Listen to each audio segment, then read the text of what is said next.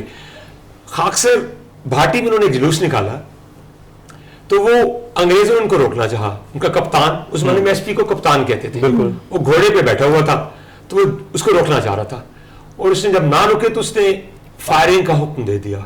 تو جو خاکسر تحریک کے اس وقت آگے جو لیڈ کر رہے تھے, راول دستے میں تھے, تو ان کا بیلچہ جو تھا ان کا نشان ہوتا تھا, شاول جس کو بولتے ہیں, ٹھیک ہے. وہ آگے بڑھا, اس نے گھوڑے پہ بیٹھے کپتان کے گردن پہ مارا اور گردن اڑا کے پرے پھینک دی, دھڑ سے الگ ہو گئی. دھڑ سے الگ ہو گئی. بڑی خون ریزی ہوئی, بڑی جانیں تلف ہوئی. اس میں قائد اعظم کو سر سکندر یاد جو تھا یونینسٹ پارٹی کا, وزیر اعظم پنجاب تھا, اس نے کہا کہ قائد اعظم بہت حالات برے ہیں, کینسل کر. آپ کو جیسے کہ پتہ ہے کہ جس طرح کا وہ مضبوط آدمی تھا, اعصاب ایسے مضبوط تھے کہ آہنی اعصاب بھی کہنا, اور دور اندیشی, جی دور اندیشی. تو دور اندیشی تو بعد کی بات ہے, یاد رکھیے گا آپ جب کوئی فیصلہ کر لیں نا, یہ تاریخ بعد میں فیصلہ کرتی ہے غلط جیسے ہی, آپ کو اس پہ اٹل ہونا پڑتا ہے. اور قائد اعظم کا اس پہ کوڈ بھی ہے کہ فیصلہ کرنے سے پہلے 1000 دفعہ سوچو, جب فیصلہ کر لیا تو پھر ڈٹو, پھر اس پہ ڈٹو. انہوں نے کہا نہیں, یہ جیسے اعلان کیا گیا ہے یہ ویسے چلے گا. قائد اعظم فرنٹریو میل چلتی تھی کلکتہ سے پشاور تک, اس پہ سوار ہوئے, لاہور میں آ کے اترے. اور اس سے پہلے تھوڑا سا بتاتا چلوں, خاکسر قطعی قائد اعظم کو پسند نہیں کرتے تھے. بامبے میں اپنے چیمبر میں بیٹھے ہوئے تھے, پچھلی دفعہ بھی ذکر کیا تھا, پھر کرتا چلوں. ان کا ایک خاکسار تھا, اس کا نام تھا رفیق صابر. اس نے قائد اعظم پہ حملہ کرنا چاہا چاقو کے ساتھ. ان کے چیمبر میں گیا, قائد اعظم نے پکڑ لیا اس کو, کچھ انگلیاں زخمی ہوئی, اسٹوڈنٹس آگے انہوں نے اس کو بالکل چھڑایا قائد اعظم کو. قائد اعظم نے کیا کیا, تمام رنجشوں کو بھلا کے جب اترے سیدھا لاہور ریلوے اسٹیشن سے میں اسپتال گئے, اور جو زخمی خاکسار تھے ان کی عیادت کی, and he won them over to his side, جیت لیا, عمل سے جیت لیا. یہ دیکھیے گا. اور لہٰذا جب دوسرے دن جب اجلاس شروع ہوا تو پوری کی پوری جو سیکیورٹی تھی وہ ذمہ خاکساروں نے اپنے ذمہ لے لی. کیا بات, نبی کی سیرت پر عمل کیا انہوں نے بھی. ایسے ہی ہوتے ہیں, بالکل ایسے ہی. یاد رکھیے گا بڑے لیڈر جو ہوتے ہیں نا, وہ کل کی طرف دیکھتے ہیں, وہ آج کو نہیں دیکھتے, وہ کل بناتے ہیں. اسی کو دور اندیشی کہتے ہیں. اسی کو دور اندیشی کہتے ہیں.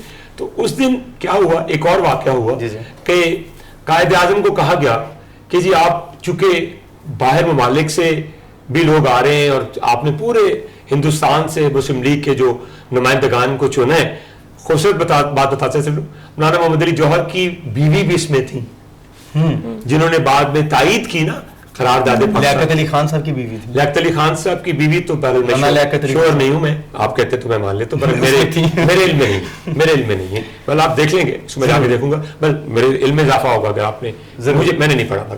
تو یہ تھی. تو کیا ہوا کہ قائد اعظم کا نہیں, میں انگریزی میں خطاب کروں گا, اس لیے کہ بین الاقوامی پریس بھی یہاں آیا ہوا ہے, میں انگریزی میں خطاب. ایک خوبصورت اور بات بتاتا چلوں, قائد اعظم نے اس سے پہلے انگریزی کا ایک اخبار تھا بڑا مشہور لندن کا, اس کا نام تھا ٹائم اینڈ ٹائڈ. اس میں قائد اعظم نے ایک مقالہ لکھا, اس کو آرٹیکل کہتے ہیں. اس مقالے میں انہوں نے لکھا کہ ہندوستان کو آپ کمیونل پرابلم مت کہیں, یہ انٹرنیشنل پرابلم ہے. یہ دو قومیں ہیں, یہ کوئی ایسا نہیں کمیونل پرابلم نہیں ہے, دو کمیونٹیز نہیں ہیں. اپنے جلسے میں بھی کہا تھا یہ بات. جی وہ بعد میں کہا, اسی کے تحت کہا, اسی کے تحت. یہ اکتوبر میں انہوں نے یہ مقالہ لکھا, سوری جنوری میں لکھا, فیبرری میں شائع ہوا. اس میں قائد اعظم نے لکھا کہ نہیں آپ ایسا نہ کیجیے, ہم بالکل ایک علیحدہ قوم ہے. لہٰذا انہوں نے آلریڈی جو اسپیڈ ورک تھا وہ کر لیا ہوا تھا لندن کے اخبار میں لکھ کے. اور جب قائد اعظم نے جب خطاب کیا انگریزی میں, تو جب ختم ہوا میں اجلاس, جو باہر نکل رہے تھے تو گارڈین کی ایک نمائندہ تھی, وہ کور کرنے کے لیے آئی ہوئی تھی. تو اس نے دیکھا کہ ایک چھابڑی والا ہے, وہ زارو قطار رو رہا ہے. تو اس نے ایک, آپ جیسے دونوں بچے بیٹھے پڑھے لکھے بچے, ان سے پوچھا جن کو انگریزی آتی تھی. انہوں نے کہا کہ تقریر تو انگریزی میں تھی, اس کو تو سمجھ میں نہیں آئی ہوگی, یہ کیوں رو رہا ہے, وائی از ہی کرائنگ. تو جب بندے نے پوچھا تو اس نے روتے ہوئے کہا کہ میں ایک چیز جانتا ہوں, جو کچھ انہوں نے کہا سچ اور صرف سچ کہا.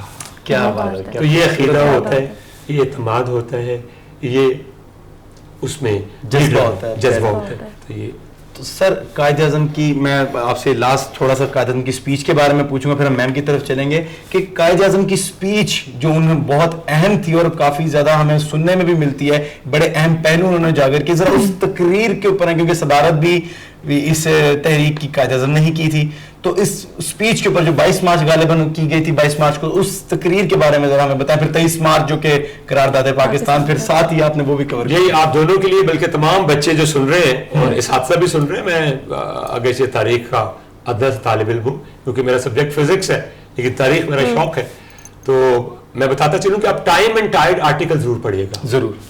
وہ اسپیڈ ورک ہے, ٹھیک ہے, انہوں نے بنیادی جو نقطے تھے نا بیان کر دیے تھے. In other words, she had already conquered the British press. Already اس کو تسخیر کر چکے تھے. 2-3 نکات تھے اس میں. انہوں نے کہا دیکھیے کہ جہاں جہاں مسلمان اکثریت میں ہیں, وہی سر سید نے جو کہا تھا کہ 2 قومی نظریہ آپ نے حوالہ دیا, جہاں جہاں مسلمان اکثریت میں ہیں ان کو اس طریقے سے ایڈجسٹ کیا جائے, ٹیریٹوریل ارینجمنٹ, ری ارینجمنٹ کیا جائے کہ مسلمان اکثریتی علاقوں میں آ جائیں.